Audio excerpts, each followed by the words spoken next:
बिस्मिल्लाहिर्रहमानिर्रहीम। अस्सलाम वालेकुम students, welcome back to my YouTube channel. मैं हूँ Sadia Tayyab. Okay students, previous video में आपने देखा था 10th क्लास के बायोलॉजी के सब्जेक्ट में हमने चैप्टर नंबर 10 का लेक्चर नंबर 3 पढ़ा था। ठीक है, लेक्चर नंबर 3 में मैंने आपको एयर पैसेज वे के सारे पार्ट्स जो हैं वो बताए थे, कौन कौन से होते हैं, डायग्राम के ज़रिए से कहाँ कहाँ प्रेजेंट होते हैं। ठीक है, उसके बाद देखें आज का हमारा लेक्चर नंबर 4 है और लेक्चर नंबर 4 में हमने एयर पैसेज वे के जो पार्ट्स के नाम पढ़े थे सीक्वेंस से, उन्हें उसी सीक्वेंस से हमने एक्सप्लेन करना है। ठीक है, कि कौन कौन सी चीज़ें जो हैं वो नॉस्ट्रिल है तो उसके अंदर क्या एक्सप्लेनेशन है, बुक में फेरिंग्स में क्या एक्सप्लेनेशन है, ग्लोटिस एपिग्लोटिस। तो जितने भी पॉइंट्स हमने सीक्वेंस से पढ़े थे उन सबको अब हम डिस्कस करेंगे, एक्सप्लेनेशन उसकी देखेंगे। ठीक है, तो नॉस्ट्रल्स हमने सबसे पहला पॉइंट पढ़ा था नॉस्ट्रल्स, यानी कि जो एयर एंटर होती है एयर पैसेज वे से अंदर जाने के लिए, वो जो हवा है वो नॉस्ट्रल से यानी कि नथने से एंटर होगी। इसके अंदर बेटा क्या बताया हुआ है, इसमें ये बताया है कि नॉस्ट्रल्स जो कि नोज़ के बिल्कुल स्टार्ट में प्रेजेंट होते हैं, नोज़ ने एनक्लोज किया होता है नेज़ल कैविटी को। ठीक है, क्या कहा है मैंने, नोज़ ने एनक्लोज किया होता है नेज़ल कैविटी को। नेज़ल कैविटी क्या है, वो कैविटी है जो कि नोज़ के अंदर मौजूद है। ठीक है, तो यहाँ पे आपको पॉइंट पता होना चाहिए कि नोज़ ने क्या किया हुआ है, एनक्लोज किया हुआ है किस चीज़ को, नेज़ल कैविटी को। ठीक है, बस ये एक पॉइंट है यहाँ पे, नेज़ल कैविटी। उसके बाद आपको कंसेप्ट होना चाहिए एक्सटर्नल नॉस्ट्रल्स का और इंटरनल नॉस्ट्रल्स का, कि ये चीज़ें क्या होती हैं। एक्सटर्नल नॉस्ट्रल्स तो वो हैं जो हमें बाहर से नज़र आते हैं, जो दो पोर्स हैं, दो सुराख हैं जो कि हमें नोज़ के फ्रंट पे नज़र आते हैं, वो एक्सटर्नल नॉस्ट्रल्स हैं। इंटरनल नॉस्ट्रल्स हम फेरिंग्स में जाके देखते हैं अभी। ठीक है, नेक्स्ट जो हमारा पॉइंट होगा, तो बेटे नॉस्ट्रल्स जो हैं यानी कि जो आपको दो इस तरह से पोर्स नज़र आते हैं, तो आपने ऑब्ज़र्व किया हो तो इनके दरमियान में एक वॉल होती है। ठीक है, यानी कि जो दो पोर्स हैं ये आपस में सेपरेट हैं। किसके ज़रिए से सेपरेट हैं, ये सेपरेट है दरमियान में मौजूद वॉल के ज़रिए से। ये जो अंदर एक ये वाली जो कैविटी बनती है, ठीक है, इससे इसके अंदर दो चीज़ें मौजूद होती हैं। कौन सी दो चीज़ें होती हैं, एक यहाँ पर होते हैं बेटा हेयर्स और दूसरी होती है यहाँ पे म्यूकस होता है। ये दो चीज़ें मौजूद होती हैं। तो आपके पास पेपर में सवाल आता है कि नॉस्ट्रल्स के अंदर या नेज़ल कैविटी के अंदर जो हेयर्स मौजूद हैं उनका क्या फ़ंक्शन है और म्यूकस जो मौजूद है उसका क्या फ़ंक्शन है। तो आपको पता होना चाहिए इसका आंसर। बेटा हेयर्स जो हैं ये क्या करते हैं, जब हवा एंटर होती है तो हमारे नॉस्ट्रल्स में किसी भी किस्म का फ़िल्टर नहीं है कि ये क्या करे कि हवा को साफ़ करके ही अंदर लेके जाए। ठीक है, तो क्या होता है कि जो हवा अंदर चली जाती है, डस्ट वाली है, जैसी भी वो हवा है, जब वो हमारे नॉस्ट्रल से एंटर हो जाती है तो हेयर्स क्या करते हैं, उस हवा को फ़िल्टर करते हैं। अगर उसके अंदर डस्ट पार्टिकल्स मौजूद है ना, तो उन डस्ट पार्टिकल्स को क्या किया जाता है, वो ट्रैप हो जाते हैं इन हेयर्स के अंदर। इस तरह से जो हवा हमारे एयर पैसेज वे से गुजर के लंग्स तक जाएगी वो बिल्कुल साफ़ होगी। ठीक है, नेक्स्ट पॉइंट है म्यूकस। तो म्यूकस का क्या काम है, जो भी हवा एंटर होती है उस हवा को क्या करता है म्यूकस उसे वार्म कर देता है। और वार्म करने का मकसद ये है कि जो बाहर की हवा एंटर हुई है उस हवा का जो टेम्परेचर है वो हमारी बॉडी के टेम्परेचर के इक्वल हो जाए ऑलमोस्ट। ठीक है, इसलिए उसे गर्म कर दिया जाता है, क्योंकि सर्दियों में बाहर का टेम्परेचर बहुत ज़्यादा कम होता है और हमारी बॉडी का जो है टेम्परेचर 37 डिग्री से रहता है। तो इसलिए अगर ठंडी हवा जाती है अचानक हमारे लंग्स के अंदर तो वो लंग्स को डैमेज कर सकती है, किसी भी किस्म की कोई इन्फेक्शन कॉज कर सकती है। उससे बचने के लिए क्या है कि जो म्यूकस है वो क्या करता है, जब हवा अंदर एंटर होती है फ़ौरन ही उसे वार्म करके बॉडी के टेम्परेचर के इक्वल कर देता है। ठीक है, तो ये दो इंपॉर्टेंट आपको मैंने बताया है कि ये पॉइंट थे जो कि शॉर्ट क्वेश्चन के पॉइंट ऑफ व्यू से इंपॉर्टेंट थे। नेक्स्ट है फेरिंग्स। फेरिंग्स क्या है, फेरिंग्स एक मस्कुलर पैसेज है और जो फेरिंग्स मस्कुलर पैसेज है ये दोनों के लिए सेम ओपनिंग है। किसके लिए, मैंने कहा नेज़ल कैविटी और ऑरल कैविटी। मैंने आपको प्रीवियस लेसन में भी पढ़ाया था कि ये देखिए ये है अगर नेज़ल कैविटी और ये है ऑरल कैविटी, तो ये क्या है, ये वाला जो पॉइंट आपको नज़र आता है, ये वाला जो पॉइंट होगा बेटा, ये सेम ओपनिंग है दोनों की, तो ये फेरिंग्स कहलाएगा। क्योंकि दोनों जो कैविटीज़ हैं, ये कैविटीज़ आके इधर ओपन हुई, ये कैविटी आके इधर ओपन हुई, दोनों की सेम ओपनिंग फेरिंग्स कहलाती है, ठीक है। और फेरिंग्स जो नेज़ल कैविटी से हम बात करें तो देखिए यहाँ पे एक्सटर्नल नॉस्ट्रल्स थे जो कि वॉल के ज़रिए से आपस में सेपरेटेड थे। ये अंदर आके कहीं ये जो दीवार है ये ख़त्म हो जाती है। जहाँ पर ये दीवार ख़त्म हो जाती है तो दीवार ख़त्म होगी, दो पोर्स या दो ओपनिंग्स तो वैसे ही रहेंगी ना। ये एक्सटर्नल पोर्स थे और ये इंटरनल पोर्स हैं। इन्हें एक्सटर्नल नॉस्ट्रल्स कहा था तो इन्हें इंटरनल नॉस्ट्रल्स कहेंगे। तो जो फेरिंग्स है, नेज़ल कैविटी फेरिंग्स के अंदर खुलती है आके किस पॉइंट पे, इंटरनल नॉस्ट्रल्स के पॉइंट पे ये अंदर आके खुल जाती है, ठीक है। फेरिंग्स के बाद नेक्स्ट हमारे पास पॉइंट है ग्लोटिस का। ग्लोटिस क्या होता है, ये फेरिंग्स है। फेरिंग्स से जब हम नीचे आते हैं, ठीक है, तो एक तंग रास्ता आता है, ठीक है, एक तंग सा रास्ता आता है। ये मैंने यहाँ पे नीचे से थोड़ा वाइड बनाया है और ये वाला जो तंग रास्ता है, इस तंग रास्ते को कहते हैं ग्लोटिस। आप देख सकते हैं यहाँ पे मैंने लिखा है नैरो ओपनिंग। इस ग्लोटिस को कहते ही नैरो ओपनिंग है, नैरो ओपनिंग है। इस नैरो ओपनिंग का कोई ख़ास काम नहीं है, सिर्फ क्या है कि फेरिंग्स यहाँ से एयर को मूव करके इस नैरो ओपनिंग से होता हुआ जो है नीचे लेरिंग्स में और लेरिंग से फिर ट्रकिया की तरफ ले जाएगा। इस नैरो ओपनिंग के ऊपर, ग्लोटिस के ऊपर एक लिड होता है, उस लिड को हम कहते हैं एपिग्लोटिस।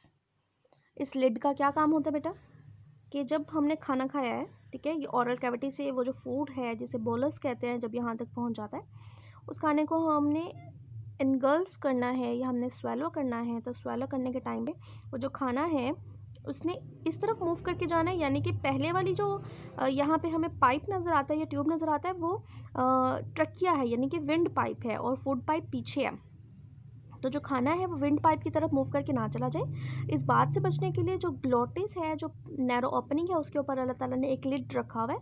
वो लिड क्या करता है, कवर कर देता है, किसको कवर कर देता है, इस नैरो ओपनिंग को, कि वो जो फूड है वो इसके ऊपर से स्लाइड करके या यहाँ से मूव करके इधर ना चली जाए और एंटर हो जाए एसोफेगस के अंदर।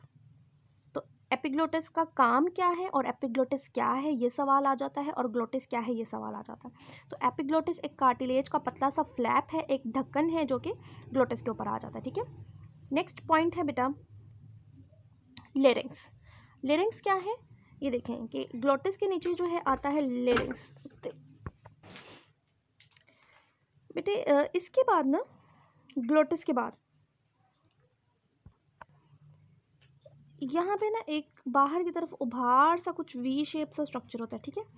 इस बाहर निकले हुए जो पार्ट को, इसे कहते हैं हम लेरिंग्स, और इसे हम सिंपल वर्डिंग में इसे हम वॉइस बॉक्स भी कह सकते हैं, ठीक है।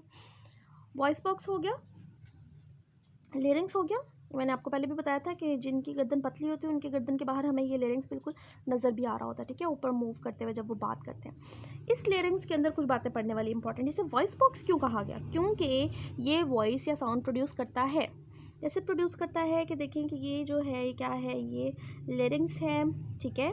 तो लेरिंग्स के अंदर जो है क्या होता है बेटे, इसके अंदर कार्टिलेजिनस बैंड्स मौजूद होते हैं। क्या होते हैं, कार्टिलेजिनस बैंड्स मौजूद होते हैं। बेटा कार्टिलेजस बैंड्स जो है ना वो इस वॉइस बॉक्स के अंदर या लेरिंग्स के अंदर इस तरह से लंबाई के रुख में मौजूद होते हैं। जब हम इनहेलेशन करते हैं, एक्सहेलेशन करते हैं, तो सांस अंदर या बाहर करते हुए ये वाइब्रेट करते हैं। तो इनकी वाइब्रेशन के नतीजे में वॉइस बॉक्स के अंदर जो है वो वॉइस प्रोड्यूस होती है, साउंड प्रोड्यूस होती है। ये सवाल भी है पास पेपर का कि how sound is produced in the voice box. तो जब कार्टिलेजनस बैंड जो है हवा के गुजरने की वजह से वाइब्रेट करते हैं, उस वक्त जो है वो साउंड प्रोड्यूस होती है। तो ये सवाल का आंसर होगा। इसके बाद एक और इम्पॉर्टेंट यहाँ पे पॉइंट है जो कि बॉक्स में लिखा हुआ है, वो क्या है, स्पीच। स्पीच कैसे प्रोड्यूस होती है, ठीक है, बात करना, कलाम करना जो है वो कैसे प्रोड्यूस होता है। तो ये जो है हमारी माउथ में, हमारे फेस में मौजूद डिफरेंट पार्ट्स हैं जो कि इस चीज़ में इन्वॉल्व होते हैं, जैसे कि हमारे चीक्स, ठीक है, हमारे टंग, टीथ हैं, लिप्स हैं, ठीक है, जॉज हैं। ये सारे बेटा वो पार्ट्स हैं हमारे फेस के जो कि इन्वॉल्व होते हैं, आपस में कोऑर्डिनेशन करते हैं और स्पीच प्रोड्यूस करते हैं। आप इसके एक्सपेरिमेंट कर सकते हैं जी बेटा। आप देखें कि हम जो टी की साउंड है, टी की साउंड अपने टंग के बिना नहीं प्रोनाउंस कर सकते। च की साउंड हम टीथ, दोनों टीथ को आपस में मिलाए बगैर च की साउंड प्रोड्यूस नहीं कर सकते। हमने अगर पी बोलना है तो हम लिप्स को आपस में जब तक जोड़ेंगे नहीं तो पी की प्रोनाउंसिएशन हम नहीं कर सकते हैं। तो क्या है कि हमारे यहाँ से तो साउंड प्रोड्यूस हुई, लेकिन वो साउंड स्पीच में कैसे कन्वर्ट होती है, इन सब के कोऑर्डिनेशन के नतीजे में। तो ये भी सवाल आ सकता है कि स्पीच कैसे होती है, तो आप ये आपकी बुक में बॉक्स के अंदर लिखे हुए सारी बात को एक्सप्लेन कर देंगे, ठीक है। उसके बाद है बेटा ट्रैकिया। ट्रैकिया क्या है? विंड पाइप है। ये जो लेरिंग्स है, लेरिंग्स फिर नीचे की तरफ जाता है और ट्रैकिया में कन्वर्ट हो जाता है। इलोंगेटेड पाइप है और इसकी कुछ लेंथ लिखी हुई है आपकी बुक में। कितनी लेंथ है? 12 सेंटीमीटर लेंथ है। ये बहुत इंपॉर्टेंट जो है एमसीक्यू भी है कि ट्रैकिया की लेंथ कितनी होती है बेटा? 12 सेंटीमीटर इसकी लेंथ होती है। और इसके अंदर एक चीज़ है, क्या है? इसके अंदर सी शेप्ड कार्टिलेजिनस रिंग्स पाई जाती हैं। कार्टिलेजिनस रिंग्स पाई जाती हैं, ठीक है। और इनके नंबर कितना हो सकता है? इनका नंबर कुछ 15 से 20 तक हो सकता है, यानी कि 15 से लेके 20 कार्टिलेजिनस रिंग्स जो है वो मौजूद हो सकती हैं। ये मैं आपको बताती हूँ कि किस तरह से हैं। आप देखेंगे ये अगर ट्रैकिया आ रहा है तो ट्रैकिया जो है मज़ीद 2 पाइप्स में या 2 ट्यूब्यूल्स में डिवाइड हो जाता है, जिन्हें हम ब्रोंकाई कहेंगे फिर। तो बेटा ये जो ट्रैकिया है, इसके अंदर जो कार्टिलेजिनस रिंग्स मौजूद होती हैं वो कैसी होती हैं? वो सी शेप क्यों कहा? क्योंकि ये सर्कल कंप्लीट नहीं है, ये सर्कल कम है, ठीक है, कुछ इतना, इसलिए इन्हें सी शेप कहा जाता है। ये यहाँ से शुरू होती है इस तरह से, और ये मैं ड्रॉ कर रही हूँ तो आपने देखा है कि मैंने जो स्पेस फ्री की है वो बैक साइड पे की है, वर्टिब्रल कॉलम वाली साइड पे, ठीक है। तो ये पिछली तरफ करके जो है इतनी सी स्पेस फ्री होती है, यानी कि पूरा सर्कल जो नहीं है वो किस तरफ वो स्पेस फ्री है? बैक साइड पे। इस तरह से सी शेप कार्टिलेजिनस रिंग्स मौजूद होती है। फिर इसके बाद आ गया ब्रोंकाई, ठीक है। ये जो 2 डिवीजन्स है ये ब्रोंकाई है, 2 ब्रोंकाई मौजूद होते हैं और फिर ये 2 ब्रोंकाई किस में एंटर हो जाते हैं? लंग्स के अंदर एंटर हो जाते हैं। अच्छा, अब जैसे जैसे ब्रोंकाई स्टार्ट होता है ना, तो ये कार्टिलेजिनस रिंग्स सर्कुलर फॉर्म से छोटी हो के, मतलब छोटी सी हो जाएंगी, ऑलमोस्ट इतनी हो जाएंगी। तो इतनी हो गई तो इन्हें हम कहेंगे कि अब सी शेप तो नहीं रहा एग्जैक्ट, तो हम इन्हें कहेंगे कि अब ये कार्टिलेजिनस प्लेट्स में कन्वर्ट हो गई हैं, ठीक है। अगर आपको सवाल आता है कि कार्टिलेजिनस रिंग्स कहाँ मौजूद होती हैं, तो कार्टिलेजिनस रिंग्स होती हैं ट्रैकिया के अंदर और कार्टिलेजिनस प्लेट्स होती हैं ब्रोंकाई के अंदर, ठीक है। क्या होती हैं? कार्टिलेजिनस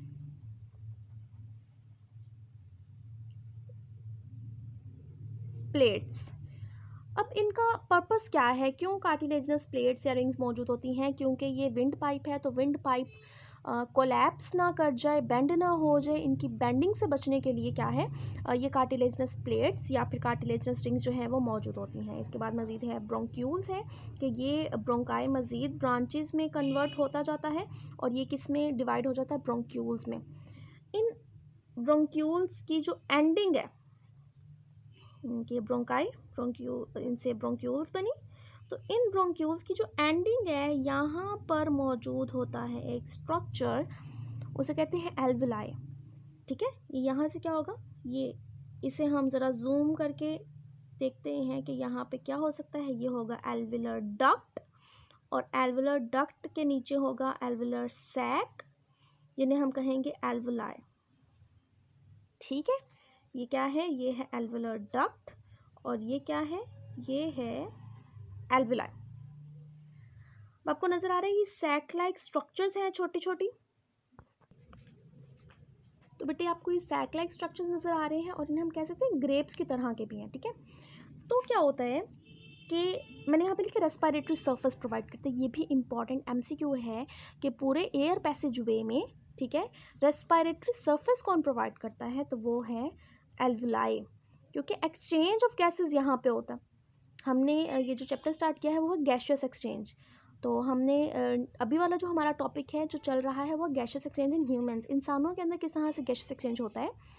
तो गैशियस एक्सचेंज का मतलब क्या है कि एक गैस को अंदर लेके जाना, एक गैस को बाहर निकालना। तो अभी तक हमने जितने भी यहाँ पर पॉइंट्स पढ़े हैं, यहाँ पर हमने अभी तक कुछ भी नहीं देखा कि किस पॉइंट पे एक्सचेंज ऑफ गैसेस होता है। तो वो ये वाला लास्ट पॉइंट है जहाँ पर गैशियस एक्सचेंज का प्रोसेस होगा।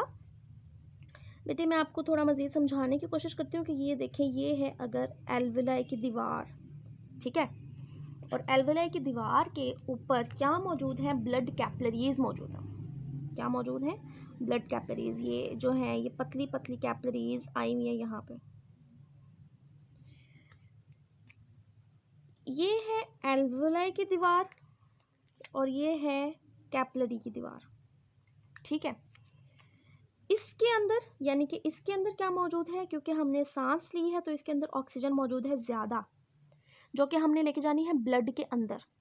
तो यहाँ से सिंपली ये डिफ्यूज़ करके चले जाएगी ब्लड के अंदर, ऑक्सीजन मूव कर जाएगी, और हमारे जो इधर है कैपिलरी के अंदर जो वेस्ट गैस है, कार्बन डाइऑक्साइड मौजूद है ज़्यादा, जिसे हमने वापस निकालना है, वो यहाँ से मूव करके चली जाएगी इधर। तो एक्सचेंज ऑफ गैसेस हो गया। एल्विलाई के अंदर मौजूद सारी गैसेस हैं जो कि ताज़ा हवा हमने सांस ली इनहेलेशन के प्रोसेस से, ऑक्सीजन ज़्यादा थी वो हमने ब्लड के अंदर भेज दी डिफ्यूजन के प्रोसेस से, और कार्बन डाइऑक्साइड जो कि ब्लड के अंदर ज़्यादा है एज अ वेस्ट गैस, उसे क्या किया, एल्विलर सैक के अंदर डिफ्यूज़ कर दिया। तो ये है exchange of gases. Exchange of gases यहाँ पर क्यों पॉसिबल है, क्योंकि दोनों की दीवारें पतली हैं, ठीक है, तो इसलिए एल्विलाई को कहा जाता है कि ये रेस्पिरेटरी सरफेस प्रोवाइड करता है, ठीक है। इसके बाद एक लास्ट पैराग्राफ है, उसे मैं इंशाल्लाह नेक्स्ट वीडियो में एक्सप्लेन करूँगी कि ये जो ब्लड कैपिलरी यहाँ पर आई है हार्ट से, ये कौन सी ब्लड कैपिलरी है और इसके अंदर कौन सा वाला ब्लड है, ऑक्सीजनेटेड है, डीऑक्सीजनेटेड है, यानी कि एक्सचेंज ऑफ गैसेस कैसे होता है, ये मैं नेक्स्ट वीडियो में बताऊँगी। और उसके साथ हम नेक्स्ट टॉपिक पढ़ेंगे लंग्स का। आपको अगर बेटा ये सब कुछ समझ आ जाता है तो लाइक करके और कमेंट करके ज़रूर बताइएगा। इंशाल्लाह नेक्स्ट वीडियो में हाज़िर होते हैं, तब तक के लिए अल्लाह हाफ़िज़।